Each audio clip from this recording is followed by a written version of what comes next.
کلا انہا تذکرہ، یہ لفظ بہت اہم ہے. تذکرہ، ذکرہ، تذکیر، فذکر بالقرآن، کیا معنی ہے اس کے؟ یاد دہانی صحیح ترین ترجمہ ہے، یاد دہانی. ایک ہے کسی کو کچھ سکھانا، نئی بات سکھانا، ایک ہے یاد دہانی.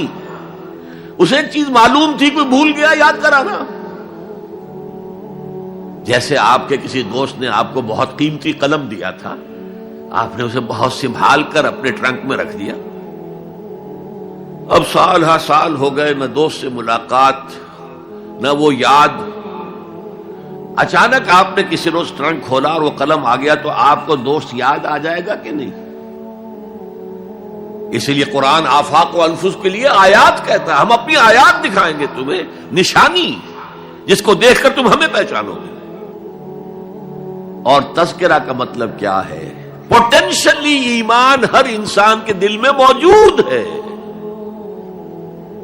یہ جو روح جو ہمارے قلب کی مسکن نکین ہے، اس میں اللہ کی معرفت بھی ہے، اللہ کی محبت بھی ہے. البتہ ذہول کے پردے پڑ گئے ہیں، بھول اور نسیان طاری ہو گیا ہے. ہم دنیا ہی کے اندر گم ہو کر رہ گئے ہیں. ہماری ساری دلچسپیاں دنیا سے ہیں، لہذا ہماری توجہ ہی نہیں ہے. ورنہ ہر انسان کے دل میں یہ جو یہاں ہندوستان میں کہتے ہیں آتما اور پرماتما، آتما اور پرماتما کا تو تعلق بہت گہرا ہے. ابتدا میں بنا دی گئی تھی ارواح. جب ہم سب کے سب تمام انسان آدم سے لے کر اور تا قیامت جو انسان آئے گا دنیا میں، ان سب کی ارواح پیدا کر دی گئی. اور پوچھا گیا الستو بربکم قالوا بلا، یاد ہے؟ لہذا یہ تذکرہ ہے، یہ یاد دہانی ہے، تمہارے اندر موجود ہے. اللہ کی معرفت بھی موجود ہے، اللہ کی محبت بھی موجود ہے. لیکن کلا بل ران علی قلوبہم ما کانوا یعملون، ان کے دلوں پر زنگ آ گیا ہے اب ان کے اعمال کی وجہ سے. شیشہ جو ہے وہ زنگ آلود ہو گیا. حضور نے فرمایا ان هذه القلوب لتصدع كما يصدع الحديد اذا اصابه الماء، ان دلوں پر بھی زنگ آ جاتا ہے جیسے کہ لوہے کے اوپر پانی پڑتا رہے تو اس کو زنگ آ جاتا ہے. پوچھا گیا فما جلاؤها یا رسول اللہ، اے اللہ کے رسول ہماری تلواروں کو زنگ لگتا ہے، ہم پالش کرتے ہیں، سیکل کرتے ہیں، وہ پھر چمک اٹھتے ہیں. تو دل پر اگر زنگ آ جائے تو اس کا علاج کیا ہے؟ دو چیزیں فرمائی، کثرت و ذکر الموت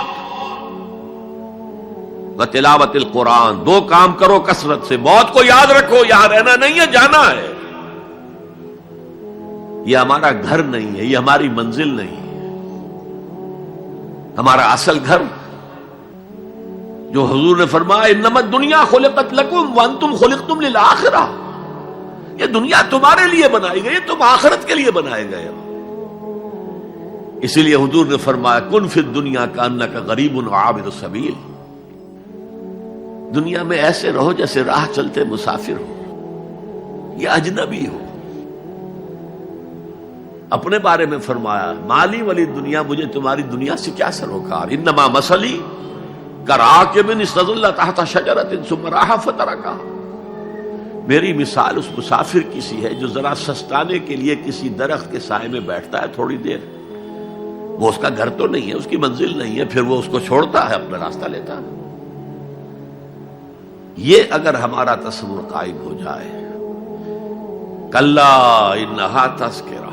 اب اس کے بعد جو الفاظ آئے فی صحف مکرمۃ مرفوعۃ مطہرۃ بایدی سفرۃ کرام بررہ، یہ جو قرآن ہے، جو تذکرہ ہے، یہ بڑے ہی انتہائی پاکیزہ صحیفوں میں ہے.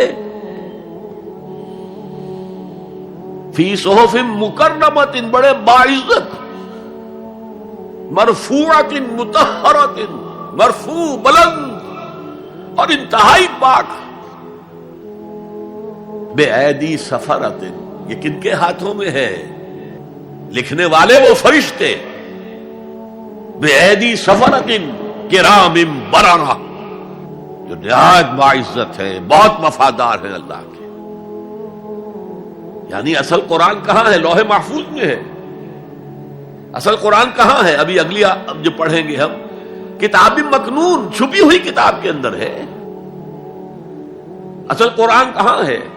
وَإِنَّهَا لَفِي أُمِّ الْكِتَابِ لَدَيْنَا لَعَلِيٌّ عَظِيمٌ، یہ تو اس ام الکتاب میں جو ہمارے پاس ہے، بہت بلند ہے اور بہت عظمت والا ہے.